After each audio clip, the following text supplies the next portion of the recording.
تو یہ بیسیکلی عقیدے کی دو اقسام ہیں. ایک عقائد اسلام ہے کہ جن کو ماننا، ان کو ایکسیپٹ کرنا انسان کو دائرہ اسلام میں داخل، اور ان پر عدم یقین اس کو دائرہ اسلام سے خارج کرتا ہے. کچھ ایسے عقائد ہیں کہ جن کو اپنا عقیدہ بنانا، ان کو ایکسیپٹ کرنا انسان کو کسی خاص مسلک میں داخل اور ان پر عدم یقین اس خاص مسلک سے خارج کر دیتا ہے.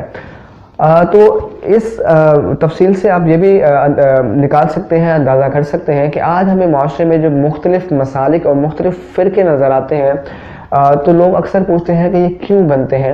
تو یہ عقیدے کے فرق کی وجہ سے بنتے ہیں.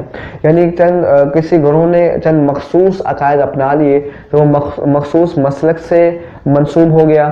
کسی نے چند مخصوص عقائد اپنا لیے تو وہ مخصوص مسلک سے اس کا تعلق ہو گیا. تو یہ جو فلاں مسلک والا ہے، فلاں مسلک والا ہے، یہ جو ڈفرینس ہے، یہ جو فرق ہے، یہ عقیدے کے فرق کی وجہ سے ہے.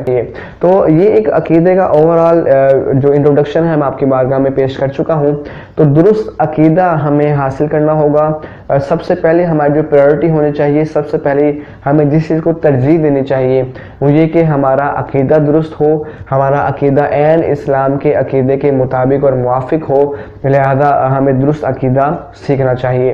اللہ تعالیٰ سے دعا کرتے ہیں کہ اللہ تعالیٰ ہمیں درست عقیدہ سیکھنے، درست عقیدہ اپنانے، درست عقیدے کے حاملین افراد کی صحبت حاصل کرنے اور غلط عقیدے والے افراد سے دوری اختیار کرنے کی توفیق عطا فرمائے. ضرور اس ویڈیو کو آپ لائک کریں، کمنٹ کریں، اس نالج کو دوسروں کے ساتھ شیئر کریں تاکہ آپ کا بھی فائدہ ہو، دوسروں کا بھی فائدہ ہو سکے.